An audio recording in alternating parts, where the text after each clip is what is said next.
저수지. 네. 저수지 게임이라는 영화가 있었습니다. 사실은 제가 제작했기 때문에 저희 방송에서 거론을 제대로 못했는데 이제 영화가 거의 내려갔기 때문에 이제 거론합니다. 저수지 게임이라는 영화에서 제기한 의혹이 있습니다.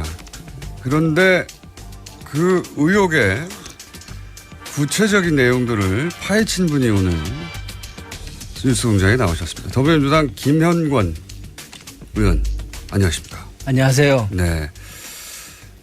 야, 이 사안에 대해서 관심을 가진 의원님을 저희들이 못 만났었거든요. 사실 제가 파헤친 게 아니고, 예. 먼저 많은 분들이 파헤치셨고, 주진우 기자 예. 비롯해서 우리 공장장님도 많이 파헤치신 거고, 저는 뒤늦게 관심을 가지고 보기 영화가 나온 걸 보고. 예. 영화 나오고 나서도 사실은 그때는 안 봤어요. 안 보고 있다가 국회의원이 생각보다 바빠요. 그러다가 저희가 국회 가서도 한번 상영했는데 네. 그때도 안 오셨더라고요. 한번 농협에서 찾아왔어요. 그래요? 네. 농협에서 농림축산이 있으다 보니까. 제가, 그렇죠. 예. 제가 그 상임위가 거기니까 예. 찾아와가지고 이걸 설명을 하는 거예요. 저한테. 묻지도 않았는데. 그러니까 제가 오라고 그런 건 아닌데 아하. 우리 의원실에서 자료 요청을 하고 그랬겠죠. 세간에 저수지 게임이라고 네. 하고 제가 잠깐 못 보신 분들을 위해서 10초짜리로 요약하면 저수지 게임이라는 건 뭐냐면 농협에서 대출을 했는데 그게 이제 210억. 예, 210억 대출을 했는데 그 캐나다에서 이제 투자 실패로 결론 난 사건입니다. 근데 그게 그 대출 과정에 이명박 전 대통령의 친인척이 개입한 게 아닌가 첫 번째. 그리고 이게 투자 실패가 아니라 사기였던 거 아닌가. 예. 그렇죠. 사기라고 보죠. 예, 사기였던 거 아닌가라고 이제 영화에서는 그러니까 대통령 친인척이 연루되어 있는 사기극이 아니었나. 그렇죠. 라고 의혹을 제기하는. 대출이 시작되는 초기에 친인척이 농협의 현장 방문을 했다. 그것을 봤다라는 사람이 일부 있는데요. 예, 거기서부터 이제 그렇죠. 친인척의 개입이 제기되는데 예. 지금 물론 이거는 의혹이지 확인된 게 아닙니다. 그런 의혹이 있다. 예. 그런 의혹이 있다고 문제 제기를 하고 그래서 이것은 권력형 비리의 초기 단계였던 거 아닐까. 왜냐하면 임기 초였거든요. 이때가 아주. 그런 의혹을 제기하는 거였는데 이제 영화는 그런 의혹을 제기하는 수준에서 끝이 났는데 의원님이 거기서 한 발 더 들어가신 거죠. 그죠?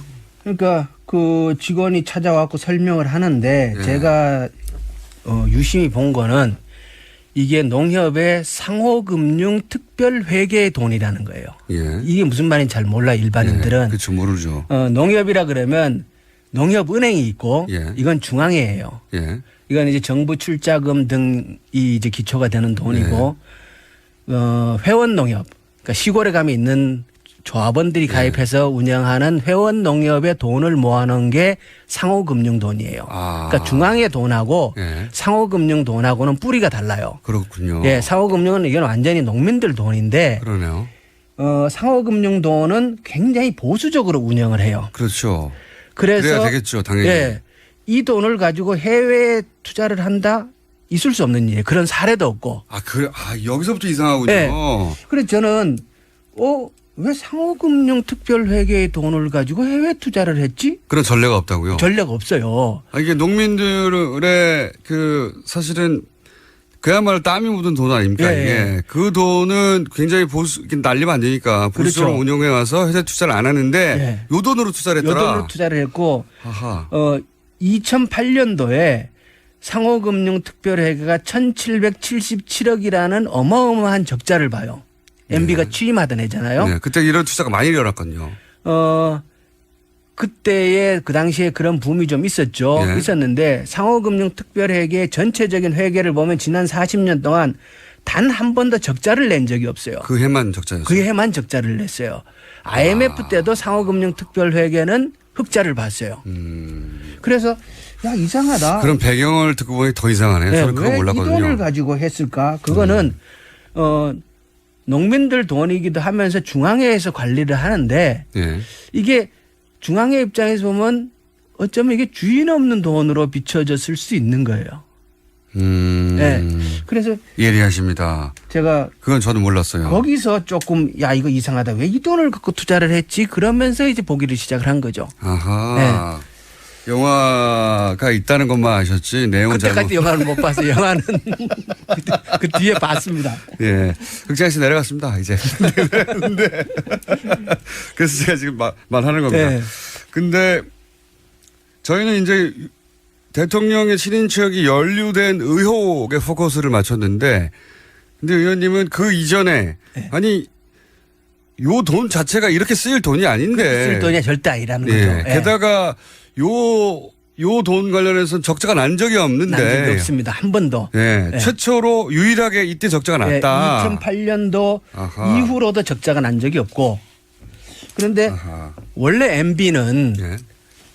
제가 그 캐나다 토론토에 210억을 대출하는 과정을 그 건을 들여다보면서 거기서 구체적으로 어디에 MB가 딱 연결이 돼 있다라는 거는 보지 못했어요. 예. 보지 못했는데 MB는 원래 농협에는 특별한 관심을 가지고 있었다고 저는 봐요.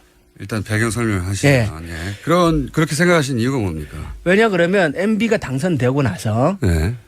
MB가 취임하기 이전에 MB의 최측근이라고 얘기하는 그 동지상고 동기인 최원병 예. 회장이 먼저 농협 회장으로 당선이 돼요. 이명박 전 대통령의 관련된 사건들을 이렇게 훑다 보면요. 네. 이명박 전 대통령은 미리 계획들이 다 서 있어요. 그래서 당선인 시절에 이미 쿠르드와 자원 외교를 맺는다든가 당선인 시절에 이미 이루어진 일들이 많습니다. 근데 그거는 가능했을 수 있어요. 왜냐 그러면 그때 분위기 MB 당선은 거의 기정사실화 되어 있었으니까. 그러니까요. 네. 예. 그래서 최원병 회장이 농협 회장으로 먼저 취임을 하고 예. 최원병이 들어가면서 뭔 일을 했냐 그러면 동지상고 동기죠. 동지죠. 거의 최측근이에요. 네, 아주 그건 가까워. 완전히 뭐 세상에 다 알려져 있는 일이고 그런데 MB식의 농협 개혁안을 해요. 예. 그래서 그게 이제 경제지주 금융지주라고 해서 예. 신경 분리를 해내는 일인데 예. 이거는 농협은 뭡니까? 핵심은 내용이 뭐냐면 농협은 협동조합이잖아요. 네네. 협동조합은 이윤의 극대화를 목적으로 하는 것이 아니라 상호부조가 기본의 목적이에요. 그렇죠. 조합원들을 위해서 하는 거죠. 조합원들을 위해서 하는 거니까. 그런데 그때 농협을 기업 형태로 바꾼 거예요. 아, 한마디로 말하면. 네, 농협을 기업화시킨 거예요. 그래서 이게 지금 이제 농협이 지금 방식으로 바꿔놓은 건데 예. 이것은 농협의 MB식 그림자를 짙게 들이놓은 것이고 장기적으로 농협에 저는 이것이 대재앙이 될 것이다 이렇게 봐요. 이걸 걷어내는 일이 매우 중요한데 알겠습니다. 예. MB는 농협에 그렇기 때문에 이게 왜 MB가 농협에 먼저 이런 일을 했을까? 돈 냄새를 먼저 맡고 이 돈 농협 돈이라는 게 어쨌든 주인 없는 돈 처럼 보이는 면이 있다. 그런 측면이 있으니까. 예, 운영할 때. 예. 예. 그 대개혁을 하고 그 이후에 꾸준한 작업을 또 아시다시피 MB 기간 동안 뭡니까 이게 서버 전산이 정지되는 일이 그렇죠. 대형 사고가 터지잖아요. 그렇죠. 그렇죠. 굉장히 이상한 네. 사건이죠. 도저히 있을 수 없는 전산이 예. 그리고 마비되는 북한이 했다고 하고 북한했다는. 예. 근데 거기까지 가진 마시고 아직은 일단 다시 돌아와서 210억. 이게 캐나다에서 이게 개발 사업이었거든요. 예. 캐나다에 이제 토론토에 있는 어떤 그 땅을 개발하려는 사업이에요. 근데 예. 거기다가 농협이 210억을 대출해 줍니다. 근데 예. 돈 다 날렸어요, 결국. 다 날렸는데 그 과정을 들어가다 보면 대출의 과정도 이해가 안 가고 첫 번째. 두 번째. 농협이 이렇게 돈을 날리면 돈을 회수하려는 노력을 당연히 금융기관이 해야 되는데 회수하는 노력을 또 안 합니다. 그리고 이것이 끝이냐.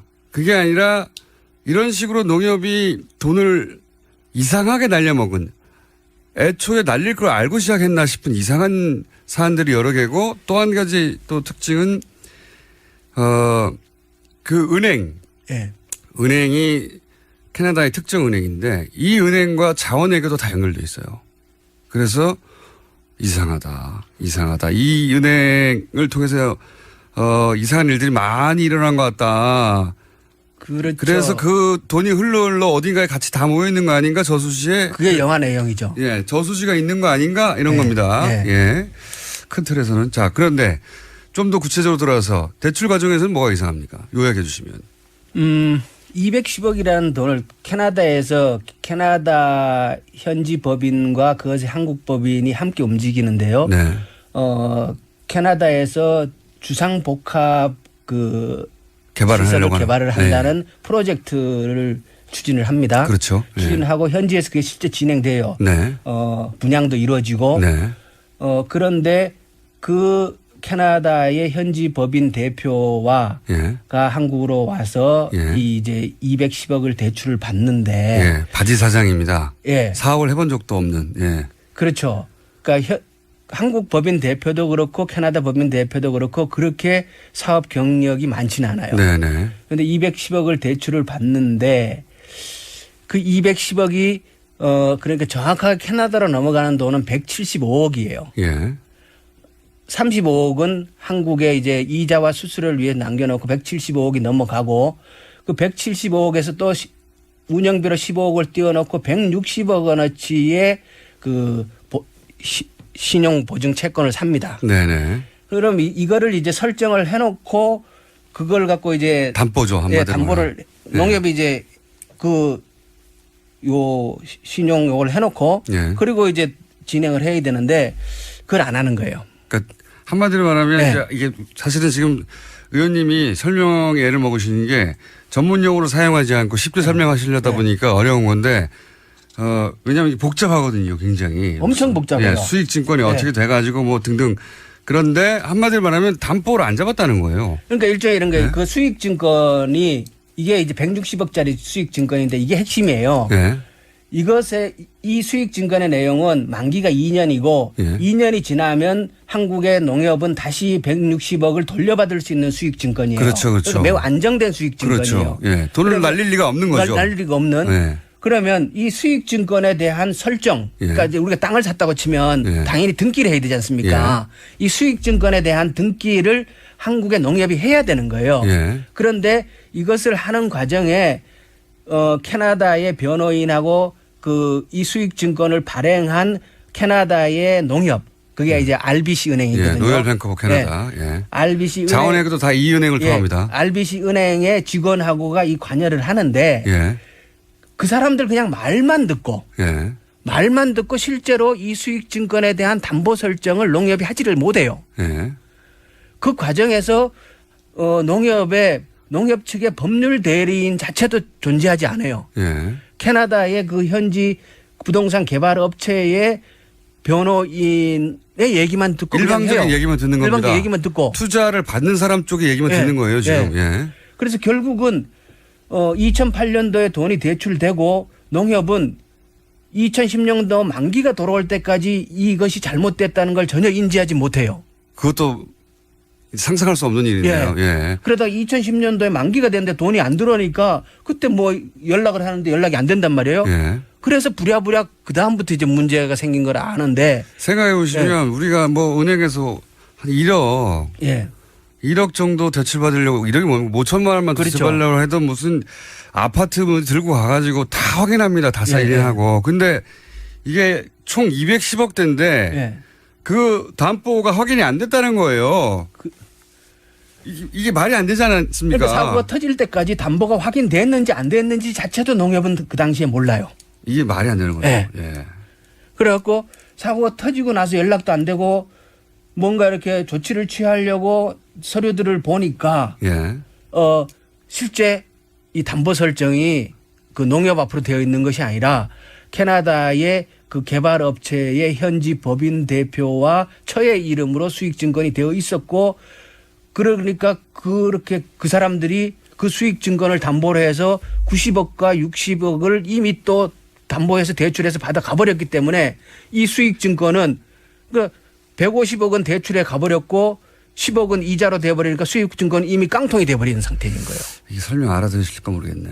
그래서 그러니까 돈을 대출을 하고 수익증권이라는 게 말씀하신 대로 2년 있다가 나한테 160억이 돌아오는 증서입니다.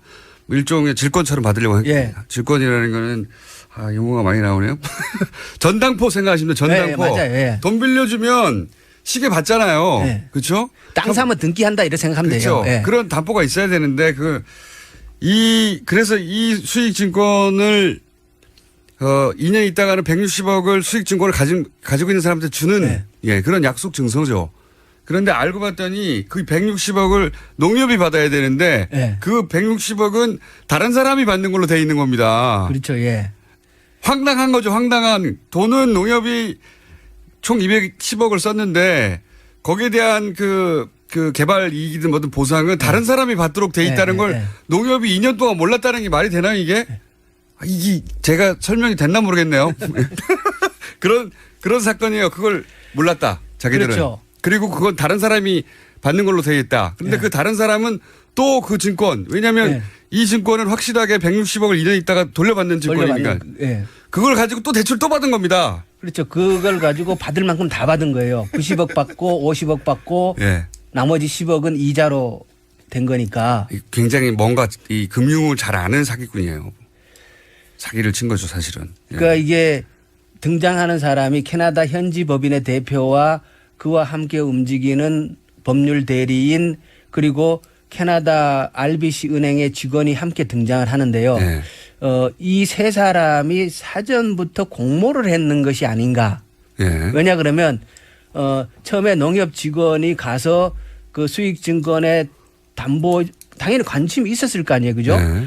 그것을 요구할 때 뭐 그 컴퓨터 안에 전산으로 있어서 지금 보여줄 수가 없고 한국에 가면은 서류상으로 다 해서 보내주겠다 이렇게 둘러대서 보내놓고 서류를 보냈는데 그 서류들이 나중에 보니까 다 진위가 확인되지 않는 것. 예. 그리고 RBC 은행의 그 직원은 2008년대 그 사건이 터지고 나서 2009년도에 바로 퇴사하고 없어져요. 예. 못 찾습니다. 못 찾아요. 그리고 지금 등장하는 현지의 그 한국인 대표들도 예. 사라졌어요, 다. 못 찾아요. 그렇죠. 예. 그리고 현지 법인 대표도 어디 간지 없어요. 그리고 또 이상한 점은 말씀 처음부터 드렸지만 농협이 이렇게 당했으면 예. 소송을 하거나 누군가한테 법적인 조치를 취해야 되는데 그걸 안 합니다. 이상하게. 그렇죠. 농협이 아무런 그 민형사상의 조치를 취하지 않아요. 네. 그것도 네. 매우 신기한 일이죠. 매우 신기하죠. 농협 측 얘기는 주장은 이래요. 그러니까 2010년도에 일이 터진 거를 인지를 했는데 그때만 해도 이것을 다시 리파이낸싱 하려고 했다는 거예요. 네. 그러니까 사고 터진 거를 어떻게 다시 팔아가지고 뭔가 좀 네. 그 뭡니까 충당을 돈을 메꾸려고 했던 메꾸려고 거죠. 네. 하느라고 시간을 보냈다. 그러다 보니까 조치가 늦었다라는 것도 있고 나중에 다 터지고 나서 이것을 조치할 것을 법률적으로 검토했는데 실익이 없다. 해소할 수가 없을 것 같아서. 해소할 수 없으니까 실익이 없다. 그래서 안 했다라는 얘기도 있고 또 한편으로는 아까 이제 그 처음에 농협 직원이 캐나다에 가서 여러 가지 확인도 하고 하는 과정에서 실제로 받은 서류들이 얼마 없고 네. 그러니까 농협은 결정적인 실수를 한 게 몇 개가 있는데 캐나다 현지에 가서 이것을 서류 조치할 때 캐나다 현지 법인에 그러니까 부동산 개발 업체의 법률 대리인하고만 상담을 했지 농협 측 법률 대리인이 존재하지 않았다는 거예요. 네네. 당연히 그건 그쪽 법률 대리인이지 농협 측 법률 대리인을 내세워서 그러니까요. 조치를 했어야 저쪽의 이익을 위해서 일하는 사람하고만 얘기한 거예요. 예. 그냥 그 좋은 얘기만 듣고 온 거예요. 그냥 예. 그것이 거의 이제 굉장히 결정적인 실수인데 그러다 보니까 이후에 소송을 제기하려고 해도 소송을 제기할 수 있는 서류가 하나도 없는 거예요. 이 사건은 깜짝 같은 사건입니다. 네. 사실은 굉장히. 자, 이것뿐만이 아니에요. 자, 그러면 이제 굉장히 큰 실수를 했던 담당자가 있지 않습니까? 그러면 이 담당자는 징계를 받고, 예. 같은 종류, 어마어마한 실수니까 실수라고 한다면 징계를 받고 해야 되는데 그렇지가 않습니다. 그렇지가 않을 뿐만 아니라 이분은 그 관련 일을 계속 잘 해서 현재도 매우 의심스러운 정황 속에 있어요. 현재도 이명박 전 대통령과 이렇게 친인척 관계에 있는 회사의 부동산 관련 일을 잘하고 계십니다. 그렇죠. 예. 그렇죠. 네. 여전히 활동을 하고 있고 예. 또 좀 이제 의심이 가 나중에 이제 이 사람이 그 수익증권에 대한 담보 질권 설정을 하지 않은 이유로 징계를 받아요. 예. 징계를 받고 그리고 이제 농협도 손해를 추징을 하는데 처음에 농협에서 그 제기한 금액은 1억 9천 얼마인가 돼요. 1억 9천이요. 예. 예. 그것도 이제 매우 작은 돈이긴 하지만 실제로 이 사람이 나중에 내는 돈은 4천만 원이에요. 예. 그걸로 끝나요. 예. 근데 농협 얘기는 이 당사자가 소송을 제기해서 4천만 원으로 판결을 받았는 거기 때문에 어쩔 수 없었다라고 얘기를 하지만 제가 이제 국감에서도 그 얘기를 했는데 소송에 임할 때 과연 농협은 그 돈을 제대로 받기 위한 최대한의 노력을 했는가 아니면 네, 네. 형식적으로 임해서 4천만 원으로 마무리 짓고 만 건지 네. 의심이 간다 이런 얘기를 했는데 여러 가지 좀 석연찮은 점이 많습니다. 예, 석연찮은 점들이 꽤 있어요. 예. 오늘은 그 기본 틀만 얘기하는데 거의 시간이 다 갔는데 네. 그런데 이게 이런 건이 이 한 건이 아니다. 그렇죠? 예. 그렇죠. 이게 이제 제가 들고 나온 게 농협 내에서 특별감사 결과 보고서인데요. 예. 이 보고서에 보면은 예. 최종적으로 보고서는 잘 정리돼 있어요. 잘 정리돼 있는데 최종적으로 조치 요구 사항으로 당시에 국내 시행사 대표와 캐나다 현지 법인의 대표 그리고 현지 변호사 누구누구 그리고 RBC 은행의 그 직원에 네. 대하여 민형사적인 소송을 제기할 것을 결로 요구해요. 욕을 하는데도 욕을 불구하고. 농협 내의 특별감사 결과 보고서에 네. 조치하라고 요구를 해요. 예. 그래도 안 합니다. 이거 이상한 거죠. 예. 이상하죠. 농협 내부 감사에서 아니 그러면 그쪽에 사기친 놈들 고소고발 해야지 네. 했는데 안 합니다. 결국은 그러니까 민형사적인 소송에 들어가야 일이 시작이 되는데 그렇죠. 아까 이제 결국 관심을 가진 거는 우리가 이제 그 90억과 60억이란 돈을 현지 법인에서 그 대출을 받지 않습니까? 추가 대출을 받죠. 그 네. 90억과 60억이 어디로 갔을까를 들여다보기 시작을 하면 이 돈이 저수지로 연결됐을 가능성을 추적할 수 있을 것이다라는 거잖아요. 그죠? 당연히 그런 건데요. 예. 근데 그거를 하려고 하면 결국 소송에 들어가야 되는데 피해자가 소송을 해야 되죠. 예. 예. 안 한다는 거예요. 예, 그걸 안 한다는 겁니다. 그러면은 당연히 캐나다에 있는 은행을 열어볼 거 아닙니까? 당연히. 그렇죠. 예. 캐나다 그 수사당국과 협조해서 캐나다, 왜냐면 우리 공권력 미칠 수 없으니까 돈은 여기서 잃었지만 사기는 저쪽에서 일어났으니까 그쪽에다 수사 의뢰를 했는데 수사 의뢰를 안 하니까 이게 추적이 안 되는 거예요. 네, 네. 그래서 그냥 사건이 사라져버린 겁니다. 예. 제가 며칠 전에 이제 국감에서 형사적인 조치를 하라고 요구를 했더니 답변이 지금 검찰 조사 중이다 그러더라고요. 자, 의원님 오늘은 일부에 해당됩니다. 제가 보니까. 예. 이게 이 건이 이거 한 건만이 아닌 것이고 그리고 이명박 전 대통령의 흔적이 또 등장을 하지 않습니까? 네. 그 이야기는 저희가 곧 다음 주에 2부를 준비하겠습니다. 오늘 여기까지 하겠습니다. 감사합니다. 예, 고맙습니다. 김현관 의원이었습니다.